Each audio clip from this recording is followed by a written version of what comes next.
Você viveria em algum lugar onde algo terrível aconteceu? No Japão, essas propriedades são chamadas de shikopuken, ou propriedades de acidente. São lugares marcados por tragédias, onde antigos moradores faleceram em circunstâncias perturbadoras ou misteriosas. Não importa o quanto se limpe ou reforme, sempre há algo que permanece. Você provavelmente conhece o filme João, The Grudge, sobre uma casa amaldiçoada onde cada novo inquilino encontra um destino sombrio. Esse filme pode ser ficção, mas está enraizado em medos bem reais. O Japão tem inúmeros lares onde pessoas tiveram fins infelizes. Se você estiver curioso, há até um site chamado Oshima que mapeia essas propriedades para o público. Você pode encontrar links para ele e uma visão geral rápida em meus outros vídeos sobre casas com história. Esta série mergulha nessas histórias. Algumas são relatos de primeira mão, outras, lendas locais. Mas todas têm uma coisa em comum: uma presença pesada e invisível que não desaparece. Vamos explorar casas vendidas a preços suspeitamente baixos, cômodos isolados e o peso silencioso das pessoas que nunca foram embora completamente. Você já ouviu falar de um jiken? No Japão, a palavra significa algo como um lar com história. É usada para se referir a lugares onde algo ruim aconteceu, pessoas que tiraram a própria vida ou que morreram de forma muito solitária. Algo trágico o suficiente para deixar uma marca. Se não no edifício, então nas pessoas que vierem depois. A maioria das pessoas evita esse tipo de apartamento ou casa como se fosse uma praga. Mas eu não. Veja, eu nunca acreditei em fantasmas. Nunca tive um sexto sentido, nem senti nada estranho na minha vida. Então, quando terminei a escola profissionalizante e estava procurando meu primeiro apartamento, não me importei com o passado do lugar, contanto que fosse barato. Entrei na imobiliária e perguntei ao agente: "Você conhece algum lugar barato, mesmo que seja um jiken?" Ele nem hesitou. "Sim, na verdade tenho uma coisa." E aqui está o que ele ofereceu: um apartamento em um prédio de madeira de 2 andares, com mais de 40 anos. Não tinha chuveiro, mas tinha banheiro. Layout 2K. O último inquilino, um homem de cerca de 50 anos, morreu de algum tipo de doença. Ele só foi encontrado cerca de 2 meses depois. Mas tinham colocado papel de parede novo, tatames novos, e o aluguel era de apenas 25.000 ienes. Vendo uma oferta dessas, eu aproveitei. O lugar era exatamente o que você esperaria: velho, barulhento, desgastado. O tipo de apartamento que sempre parece um pouco frio, mesmo no verão. O agente não tentou dourar a pílula. Ele entrou, olhou em volta e disse: "Bem, é o que é." Mesmo com o papel de parede novo, o quarto tinha aquele cheiro, fraco, mas inconfundível, de madeira úmida e de alguma outra coisa. Não pude deixar de me perguntar: larvas rastejavam por aqui? As moscas e larvas estavam se alimentando dele dias antes de alguém perceber? O corretor deve ter lido minha expressão, porque acrescentou rapidamente: "A limpeza foi completa. Impecável, eu juro." Assinei o contrato de locação. Morei lá por meses. Nenhum barulho estranho, nenhuma aparição, nada de sobrenatural. Mas então chegou o dia em que decidi limpar o armário. Era um armário embutido com portas de correr, 4 painéis divididos em uma metade superior e outra inferior, com uma viga no centro. Tirei tudo de dentro e me agachei para tirar o pó dos cantos. E foi então que notei algo. Havia algo esculpido na madeira, no pilar dentro do armário. A princípio, não consegui entender. Estava escuro e o ângulo era estranho. Mas, quando me inclinei um pouco mais, percebi que estava olhando para um rosto esculpido diretamente na madeira com algo afiado, um prego ou uma lâmina. As linhas eram irregulares, desesperadas. O rosto estava rígido, inexpressivo, apenas 2 olhos opacos e a sugestão de cabelo. Pelo formato, acho que era o rosto de uma mulher. Mas essa não foi a pior parte. Havia marcas de mordidas ao redor, reais, do tamanho de um adulto, profundas o suficiente para deixar marcas permanentes na madeira. A área ao redor do rosto estava manchada, descolorida por saliva, possivelmente sangue ou outra coisa. Eu estava naquele armário estreito e escuro, agachado, na altura dos olhos daquela mulher de madeira. e senti como se ela estivesse me encarando de volta. Sem emoção, sem vida, apenas um rosto frio, inerte, com marcas de dentes, como se alguém tivesse tentado comê-la ou arrancá-la da madeira. Comecei a suar. Suor frio, pegajoso. Olhei para a base do pilar e havia mais manchas. Respingadas, secas, impregnadas na madeira com o tempo. Foi o velho, o cara que morou aqui antes de mim. Ou alguém antes dele. Não sei, mas consigo imaginar claramente alguém rastejando para dentro deste armário, olhando fixamente para aquele rosto esculpido, mordendo a madeira repetidamente, pingando algo no chão enquanto fazia isso. Possivelmente sangue. E não parou por aí. Aquilo era apenas a metade de cima do armário. Verifiquei a parte inferior e era a mesma coisa. Então fui até a porta ao lado, o quarto do outro lado do apartamento, e verifiquei. Era a mesma coisa. Outro rosto. Mais mordidas. Mais manchas. Então, o que isso significa? Foi a mesma pessoa que esculpiu todos eles. Ou cada inquilino foi, inconscientemente, seguindo o mesmo padrão, repetindo a mesma coisa que o anterior? Algumas pessoas dizem que uma casa com história pode fazer isso com os moradores. Que a energia de um lugar, a dor, a loucura, a morte, pode persistir, pode infectar, pode fazer as pessoas repetirem coisas que não entendem. Talvez aquele velho não tenha morrido de uma doença. Talvez ele tenha se perdido naquele armário, esculpindo uma mulher que nunca existiu, mordendo a madeira como se estivesse tentando torná-la real. Ou talvez ele tivesse medo dela. Talvez a mulher na madeira já estivesse lá, e ele simplesmente não conseguia parar de olhar. Não conseguia parar de morder. Eu não sei. Então é por isso que estou aqui. Deixe-me perguntar. O que você acha que aconteceu naquele armário? Você já ficou em um lugar que parecia errado? E você moraria em um Jiken? Me avise. Não importa o que você faça, não olhe muito atentamente para as paredes do seu armário. Há uma grande chance de que alguém esteja olhando de volta.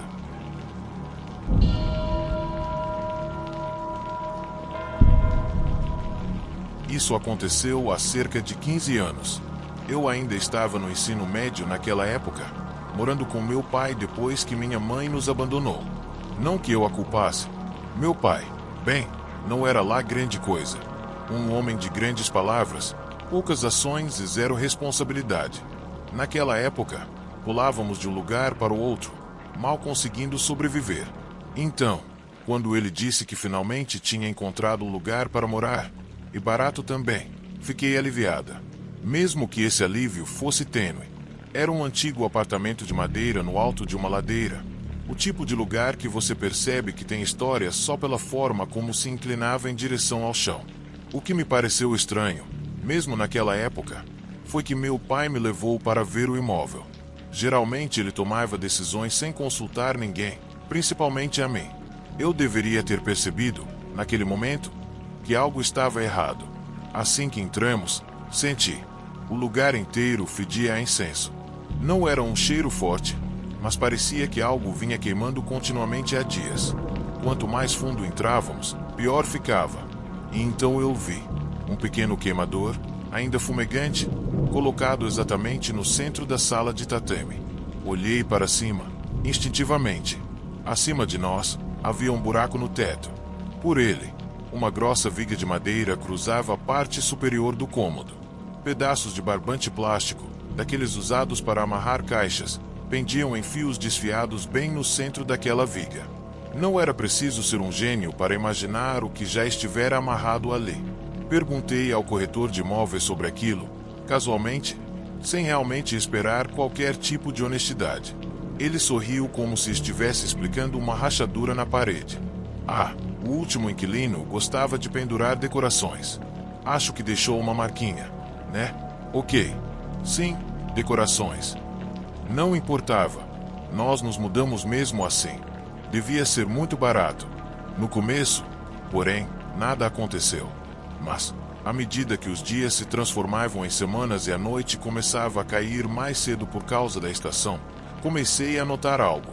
Aquele quarto, o quarto com a viga, tinha uma única janela voltada para a parte de trás do prédio. Do outro lado do vidro havia um beco estreito entre nossa casa e um alto muro de concreto. Não era um espaço por onde alguém pudesse passar. Era quase estreito demais até para escorregar de lado. E, ainda assim, de alguma forma, eu vi alguém. Era um homem. Ele tinha o rosto pálido, bochechas fundas e olhos encovados. Às vezes, ele aparecia do lado de fora daquela janela, por volta do anoitecer. Às vezes ele apenas passava. Outras vezes, parava e olhava diretamente para dentro. Uma vez, fui lá atrás para verificar. O caminho estava cheio de pedras quebradas e terreno irregular. Nenhuma pegada, nenhum sinal de que alguém tivesse passado por ali havia séculos. Mesmo assim, eu o vi novamente. E, eventualmente, parei de procurar. Uma noite, convidei alguns amigos. Era uma brincadeira. Chamamos aquilo de teste de coragem. Um kimodameshi. Eu não contei tudo a eles. Apenas disse que era um lugar antigo, com uma atmosfera estranha e talvez um pouco de história. Eles trouxeram lanches, nós conversamos, a noite caiu. Aquele tipo de risada que só estudantes do ensino médio sabem dar ecoou pelas paredes. E então a sala ficou silenciosa. O ar no centro da sala tremeluzia levemente, como ondas de calor, sabe? Um dos meus amigos, o mais quieto do grupo, se inclinou e sussurrou, com os olhos fixos naquela estranha ondulação no ar. Acho que tem alguém pendurado ali. Não disse nada por um momento. Mas então respondi. Não fique me encarando. Finja que não viu. Outra amiga, que estava tentando agir com coragem, olhou para cima. Congelou. De repente, disse que precisava ir embora. Ela nunca mais voltou. Nem uma vez sequer. Mais tarde naquela semana, eu estava meio dormindo na cama quando ouvi o rangido da madeira acima de mim. Fraco, rítmico, como se algo estivesse transferindo o peso de um lado para o outro naquela viga. Eu disse a mim mesma que era só a estrutura velha se acomodando. Eu me disse muitas coisas para conseguir sobreviver naquele lugar. Ficamos cerca de um ano naquele apartamento. Por muito pouco. O prédio já não existe mais. Foi demolido e substituído por um complexo mais novo e moderno, com linhas retas e paredes em tons pastéis. Mas algumas coisas não mudam só porque você pinta por cima. Você pode derrubar as paredes, mas o ar se lembra. Às vezes, penso naquele lugar, em como as pessoas são tão rápidas em ignorar aquilo com que não querem lidar. O corretor de imóveis ignorando, os proprietários pintando por cima, inquilinos como nós, que não podiam ser exigentes. Aquele apartamento foi uma pechicha, um verdadeiro roubo. E acho que recebemos exatamente aquilo pelo que pagamos.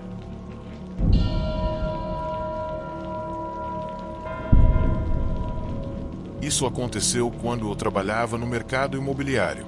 Nada muito dramático no começo, apenas outra transação envolvendo uma casa de segunda mão. Intermediei o acordo entre o vendedor e um novo casal que estava ansioso para entrar no mercado imobiliário. Não era uma casa particularmente antiga, nem nada chamativo, apenas uma típica casa suburbana, com uma pequena escada no hall de entrada. Fechei o negócio e segui para o próximo. Alguns dias depois, recebi uma ligação. Era da esposa do novo dono. Eu esperava que fosse uma reclamação sobre o encanamento, talvez uma pergunta sobre a papelada. Em vez disso, ela disse: "Esta casa é fria." Fiz uma pausa, pego de surpresa. Quer dizer, casas são mais frias que apartamentos, especialmente as independentes. Na verdade, é bem comum, respondi. Ela não pareceu muito convencida, mas aceitou a explicação e desligou. Mais alguns dias se passaram e ela ligou novamente. Desta vez, sua voz estava mais ansiosa. Disse que estava frio, não só fisicamente. Havia uma mulher lá dentro também. Fiquei em silêncio. Ela insistiu que viu alguém na escada. Uma mulher parada ali. Presumi, rápido demais, que ela talvez não estivesse bem. Talvez estivesse passando por algo psicológico. Então, liguei para o marido dela. Ele parecia exausto.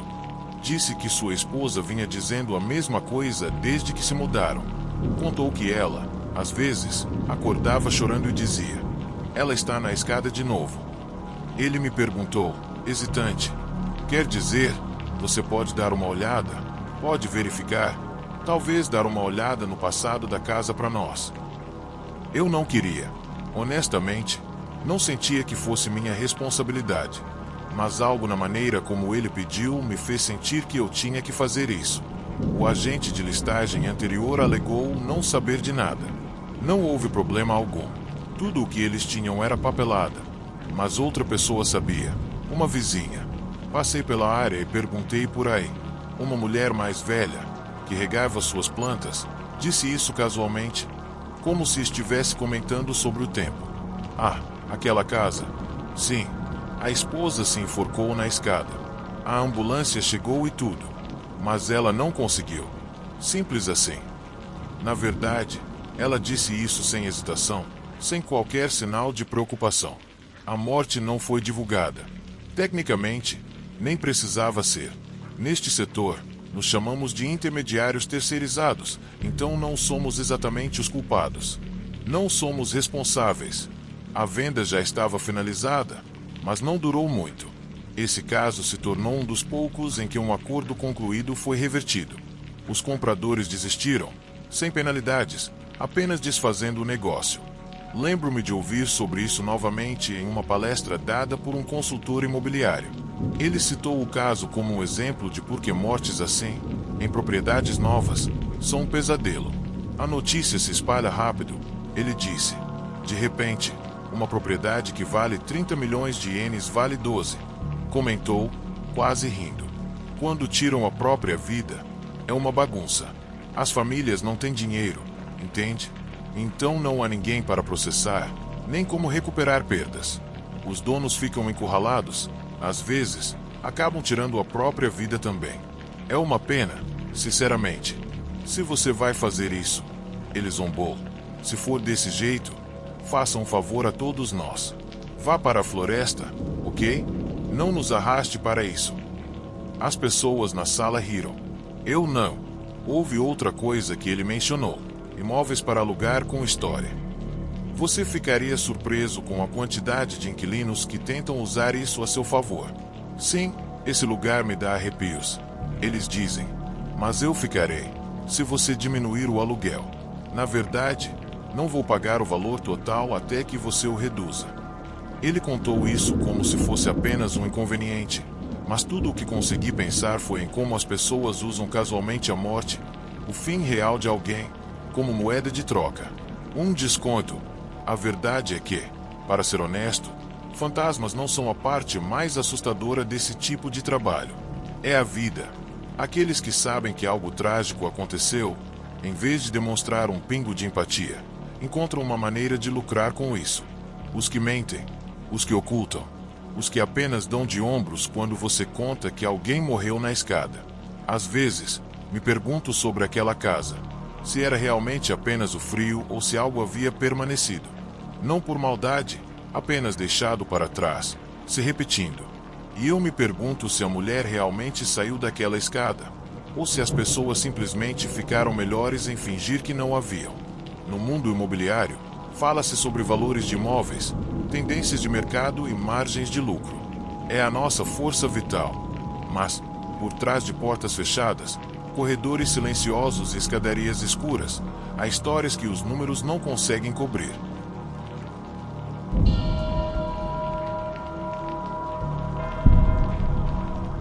Isso aconteceu há 2 anos, quando eu estava no 3º ano do ensino fundamental. Nós nos mudamos para a cidade de Escoba, na província de Ibaraqui, por causa do trabalho do meu pai. Era o pior momento possível para uma transferência, logo antes da formatura, e fiquei arrasado com isso. Mas não havia muito que eu pudesse fazer.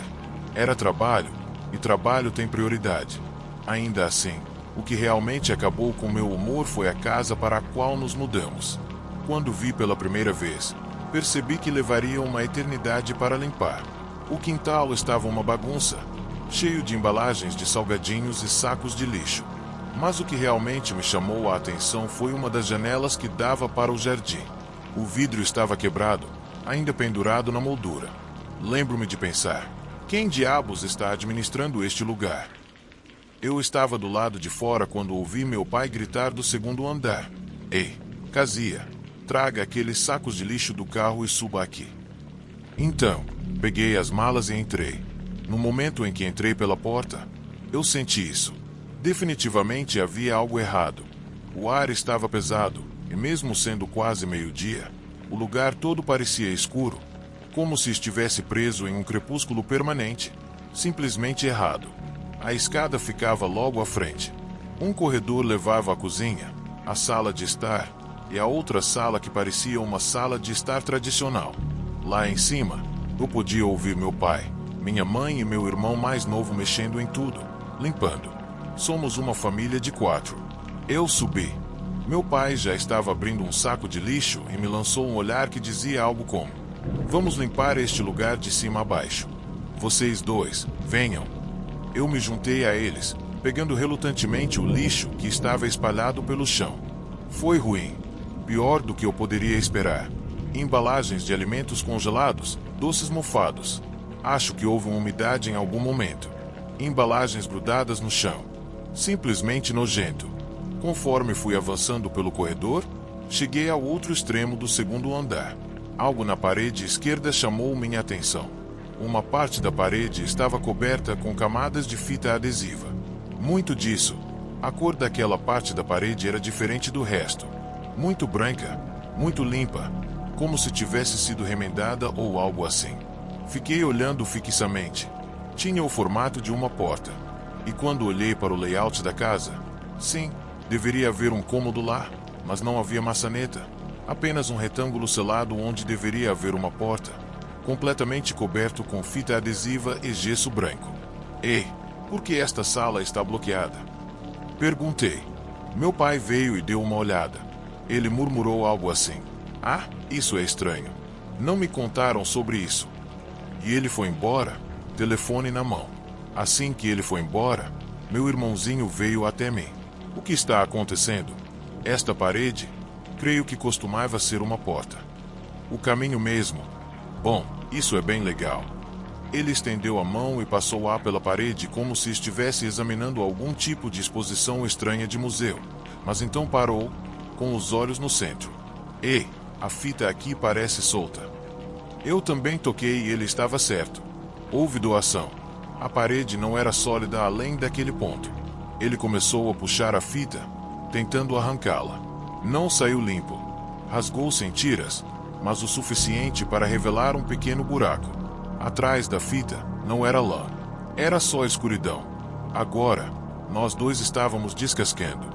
O buraco cresceu tira por tira até ficar do tamanho de uma tampa de bueiro. Meu irmão se inclinou para dar uma olhada.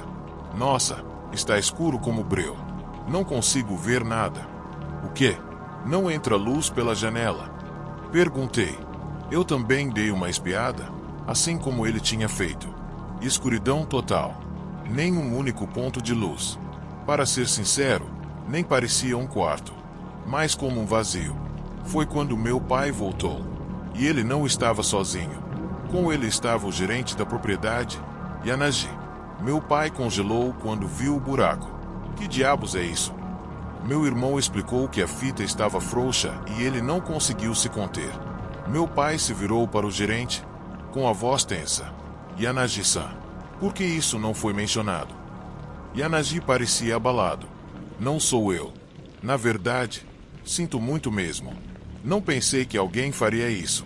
Quer dizer, se formos abordar isso, ele nem olharia para o buraco." Seus olhos apenas olhavam para o chão. Então, calmamente, ele disse: "Podemos descer? Gostaria de explicar as coisas lá." Meus pais concordaram e os 3 desceram. Eu fui lá fora. Eu precisava verificar uma coisa. Aquele quarto selado, onde ficava a janela. Dei a volta na casa. Sim, havia uma parede que parecia diferente, mais brilhante que as demais, como se alguém a tivesse selado por fora também. Mas sem vidro, sem moldura, apenas uma parede branca e lisa. Poucos minutos depois, meus pais e o filho de Yanaji saíram pela porta. "Nós cuidaremos do trabalho," ele estava dizendo. "Nós derrubaremos o muro e restauraremos o acesso àquela sala às nossas custas, é claro." Mais uma vez, minhas desculpas. Meus pais agradeceram e ele foi embora. Então, eles vão consertar isso, hein? Perguntei. Meu pai assentiu. Sim, vão abrir e limpar. Sem problemas. Foi quando meu irmão gritou. Ele desceu as escadas correndo como se algo o estivesse perseguindo. Tem alguma coisa naquele quarto? Ele gritou. Ele estava pálido e tremendo. Disse que ele se inclinou no buraco para ver melhor e ouviu algo. Um som veio do fundo da sala, como se algo estivesse se arrastando pelo chão. Nossa mãe tentou ignorar. Provavelmente é um rato. Talvez guaxinim.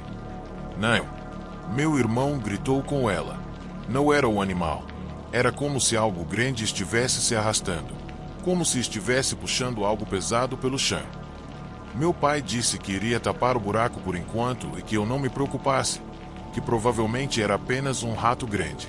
Mais tarde, fiquei curioso. Peguei uma lanterna e subi as escadas. O facho da lanterna cortou a escuridão.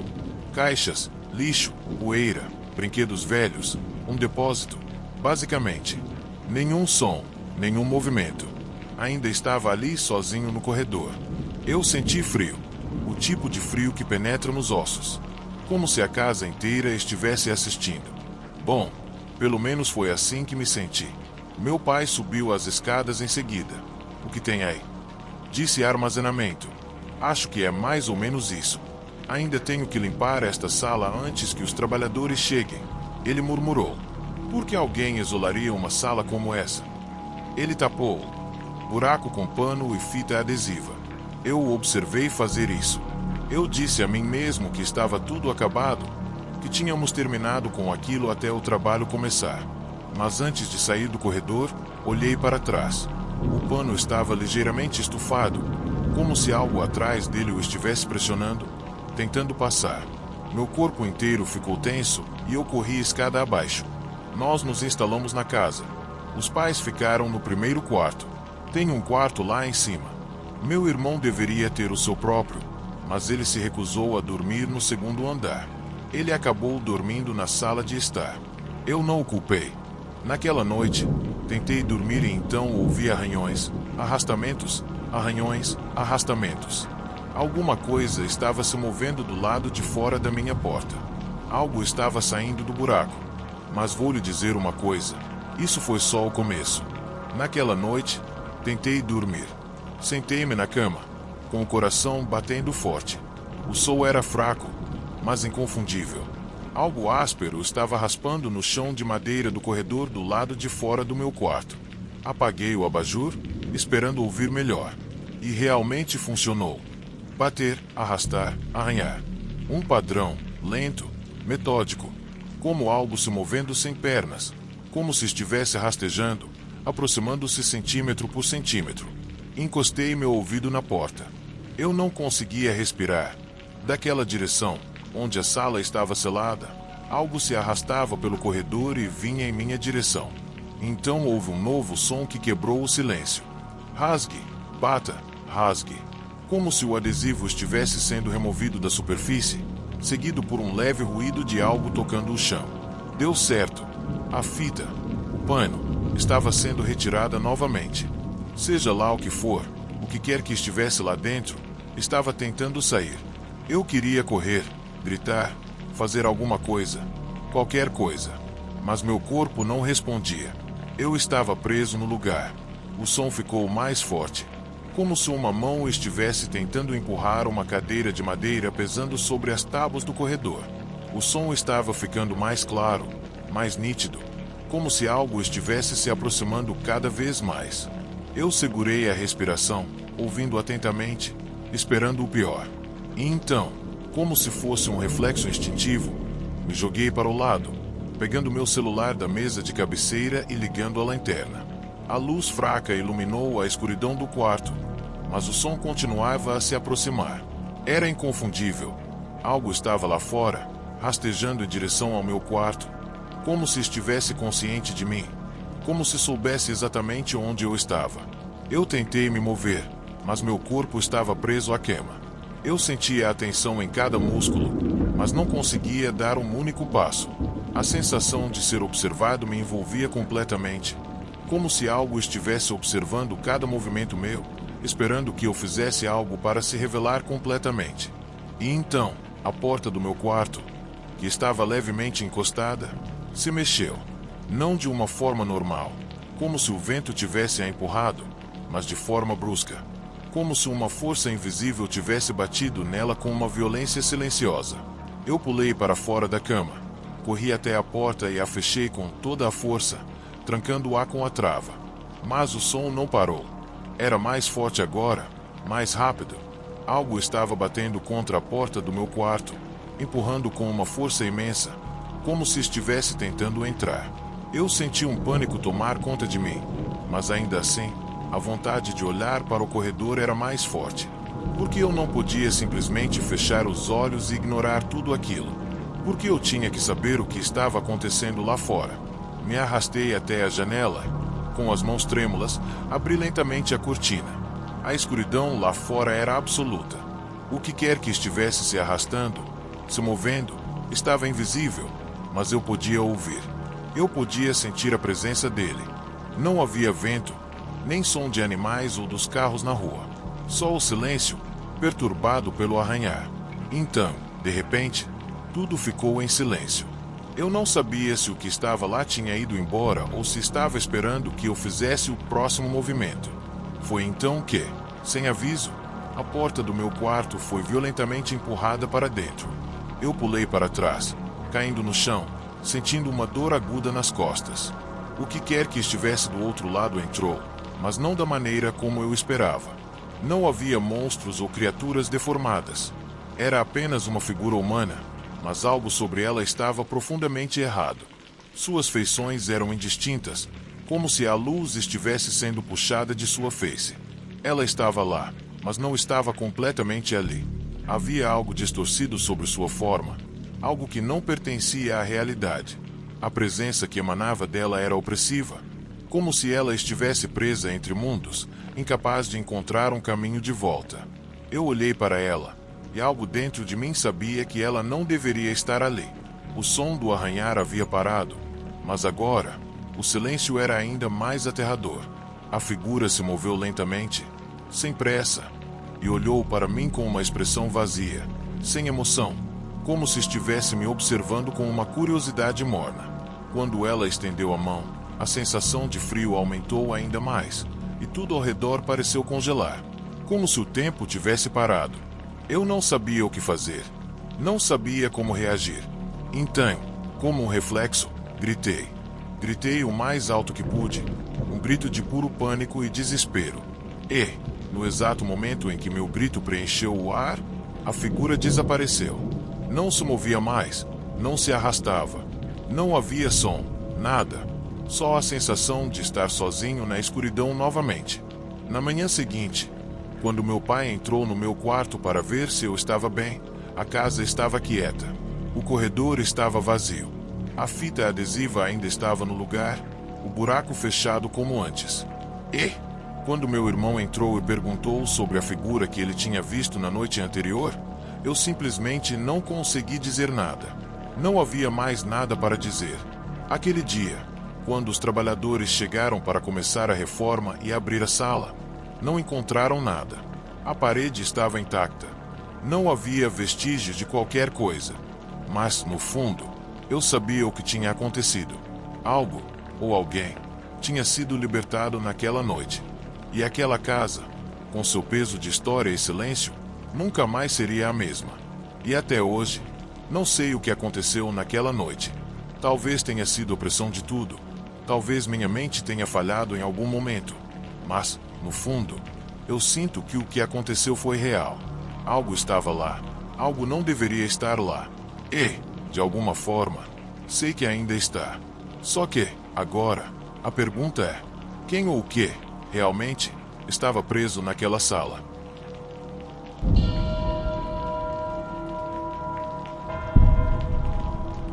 Isso aconteceu há cerca de 2 anos, quando eu morava com minha namorada em um pequeno apartamento. Era só nós dois, alugando um lugar um pouco mais antigo e mais barato do que a maioria. Mas não pensávamos muito nisso na época. Você sabe como é quando você é jovem e está apenas tentando economizar um pouco de dinheiro. Não tínhamos muito, mas parecia nosso. Um pequeno espaço para chamar de lar. Naquela noite, cheguei em casa mais cedo do que o normal. Meu turno de meio período terminou antes do previsto, e o apartamento estava silencioso. Tirei os sapatos, peguei uma bebida na geladeira e me joguei na frente da TV, só para matar o tempo, esperando Mai terminar seu turno e voltar para casa. Sem aviso, senti mãos gentilmente cobrirem meus olhos e uma voz sussurrou atrás de mim. Adivinha quem é a música? No começo, fiquei assustado, mas depois ri. Nossa, você voltou cedo, eu disse casualmente, levantando a mão para puxar as dela, exceto quando me virei. Não havia ninguém lá. Eu congelei. Minhas mãos ainda estavam meio levantadas no ar, como se esperassem encontrar as de outra pessoa, mas não havia nada. Nenhum calor, nenhuma presença, apenas o zumbido da TV. E então, o silêncio repentino e terrível. Meu coração começou a bater forte. Eu podia ouvir o sangue nos meus ouvidos. Fiquei ali sentado, tentando entender aquilo. Talvez estivesse na minha cabeça. Talvez eu tenha imaginado. Talvez a voz pudesse ter vindo da TV. Sim, talvez fosse apenas o eco de um comercial ou algo estranho no fundo. Mas então, me lembrei das mãos. Elas não foram imaginadas. Elas realmente estavam lá. Eu as senti. Palmas macias e frias, pontas dos dedos pressionando levemente, o suficiente para cobrir meus olhos. Eu as agarrei. Eu as tirei. Essa sensação ainda permanecia na minha pele. E aquela voz horrível, brincalhona e provocadora, estava a centímetros do meu ouvido. Eu estava no meio do caminho entre a negação e o pânico, tentando desesperadamente me convencer de que não era nada. Apenas estresse, talvez exaustão, talvez um pouco de cafeína demais. Mas então, as coisas pioraram. Muito pior. Assim que tentei me levantar, pensando em sair para clarear a mente, percebi que não conseguia me mover. Paralisia completa. Eu estava acordado, consciente, mas preso no lugar. Meus braços, pernas e até meus dedos estavam congelados. Era como se eu estivesse amarrado por cordas invisíveis. Meu peito apertou. Eu mal conseguia respirar. Lembro-me de minha mente gritando, mas meu corpo não fazia nada. E então, mais tarde, eu ouvi risada, vozes masculinas e femininas, risadas jovens e brincalhonas. Começou em um canto da sala e depois se espalhou, como se houvesse pessoas ao meu redor, escondidas nas sombras, rindo de alguma piada particular da qual eu não sabia. E tão repentinamente quanto começou, parou. A risada foi substituída por um grito agudo e de gelar o sangue, bem no meu ouvido. E essa foi a última coisa da qual consegui me lembrar. Quando acordei, Mai estava agachada sobre mim, com o rosto pálido de pânico. Ela disse que chegou em casa e me encontrou deitado ali, duro como uma tábua, encharcado de suor. Meus olhos estavam abertos, mas eu não respondia. Ela tentou me sacudir, chamar meu nome, até jogar água no meu rosto, mas nada funcionou até que, de repente, aconteceu. Contei-lhe tudo, cada detalhe. E ela não riu de mim. Ela não tentou racionalizar. Ela apenas assentiu, séria, e me ajudou a fazer uma mala para passar a noite. Acabamos ficando na casa de um amigo naquela noite. Nenhum de nós dormiu muito. Na manhã seguinte, ainda abalado, fui direto ao senhorio. Perguntei-lhe diretamente se alguma coisa estranha já tinha acontecido naquele apartamento. Ele hesitou por um segundo e então suspirou. Ele disse que, alguns anos atrás, um casal morou lá. Aparentemente, eles tinham um problema com drogas. As coisas ficaram violentas. Certa noite, o homem matou a namorada e tirou a própria vida pouco tempo depois. O apartamento foi limpo, reformado, até pisos novos, tinta nova, mas tinta não cobre tudo. Nós nos mudamos em uma semana. Não fiquei tempo suficiente para terminar o mês. Era um apartamento barato, aluguel baixo, localização conveniente, sem perguntas. Sempre há uma razão pela qual é barato. Sabia, às vezes o passado não fica enterrado. Às vezes, ele pode te dar um tapinha no ombro, tapar seus olhos e perguntar: adivinha quem?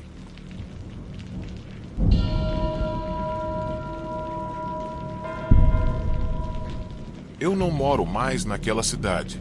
Faz anos que não moro. Não tenho certeza de quando a primeira casa apareceu, se já estava lá antes de eu nascer ou se surgiu depois, mas quando eu tinha idade suficiente para me lembrar de ir a pé para a escola primária, ela já estava lá. Não era um lugar antigo, nem uma mansão mal assombrada decadente de séculos atrás. Era bem moderna, no estilo tradicional japonês, mas recém-construída. E a cidade era totalmente rural, do tipo em que você andaria por estreitas trilhas de terra entre arrozais só para chegar à escola. Esta casa ficava naquela rota. Eu passava por ela quase todos os dias. E por muito tempo, ela esteve lá, do 1º ao 5º ano. Ninguém disse uma palavra sobre ela. Nenhum boato, nenhuma história, nada de assustador nela. Isso mudou no verão do 5º ano. Um garoto chamado Kai foi transferido para nossa escola e se mudou para a casa do outro lado da rua. Foi aí que todos nós começamos a entender que havia algo de errado naquele lugar. Mas, antes de entrar na casa estranha, vamos chamá-la de casa B. Preciso explicar algo sobre a casa em frente. Chamaremos essa casa de A. Então, aqui está o contexto. A área onde ficava a casa B fazia parte de um empreendimento habitacional relativamente novo. Costumava ser uma terra agrícola, com campos de arroz abertos e planos, mas quando nasci, o rio já tinha sido redirecionado, a terra tinha sido vendida e as casas estavam sendo construídas. Expansão rural bem padrão. Agora, a casa, aquela do outro lado da rua, foi construída por alguém que já era dono do terreno ali. Eles viveram naquela área por muito tempo. E quando a nova estrada foi construída e as terras agrícolas foram desenvolvidas, eles decidiram reconstruir sua casa no mesmo lote. Mas eles tinham que fazer algo primeiro. Costumava haver uma pequena porta assim, um guardião da estrada, como uma pequena divindade de pedra parada naquela terra. Mas foi movido para algum lugar. Essas pequenas estátuas estão lá basicamente para proteger os viajantes de espíritos malignos. Quando a casa foi reconstruída, a família mandou benzer as portas e as reposicionou respeitosamente. A nova casa foi construída sem nenhum problema. Só que, não muito tempo depois que eles se mudaram, coisas estranhas começaram a acontecer. Eles começaram a ouvir um bebê chorando. A princípio, eles pensaram que se tratava de uma nova família com um bebê que havia se mudado para perto. Totalmente normal, certo? Mas o bebê nunca parou de chorar. Não importava se era dia ou noite. Eles ouviam isso o tempo todo. Não foi possível parar. Por fim, eles ficaram curiosos e perguntaram por aí. Mas aqui está a parte estranha. Todos pensaram que o choro vinha da casa. A vizinhança começou a tentar rastrear a fonte e finalmente a encontraram. O choro vinha debaixo do piso da casa, a pânico total na vizinhança. A notícia se espalhou rápido. A família pediu uma limpeza espiritual. Exorcismos, bênçãos, tudo o que você possa imaginar. Nada funcionou. Por fim, um espiritualista de alto escalão ou algum tipo de sacerdote, alguém com autoridade real, veio investigar e disse à família Dorsene que a estátua guardiã precisava ser devolvida ao seu lugar original. E então eles o moveram de volta. Depois disso, o choro parou. Por causa disso, a casa ficou meio famosa entre os moradores locais, especialmente nós, crianças. Todo mundo cochichava sobre isso. Era uma daquelas histórias que todo mundo conhece, mas ninguém deveria falar sobre elas. E bem do outro lado da rua ficava a casa B. A casa que rejeitava as pessoas. Kiko e sua família se mudaram para a casa B naquele verão. Mas elas não duraram nem um mês. Eles fizeram as malas e partiram sem muita confusão, mudando-se para outra cidade naquele inverno. Na época, parecia uma dessas coisas. Não é grande coisa. Anos se passaram. Eu cresci. Eu fui para a escola. Consegui um emprego. Acabei perdendo contato com todos da minha antiga cidade. Mas então, um dia, mais de 10 anos depois, fui convidado novamente. Uma das minhas amigas de infância ia se casar. Então, eu fui. Honestamente, foi ótimo. Nós conversamos, rimos e contamos histórias. Sobrecarga total de nostalgia. Em certo momento, mencionei a casa, aquela com a estátua do guardião, e brinquei.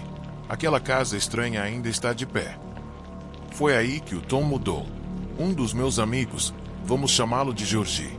Se inclinou e disse: Você se lembra da casa em frente, certo? Casa B. Claro que sim.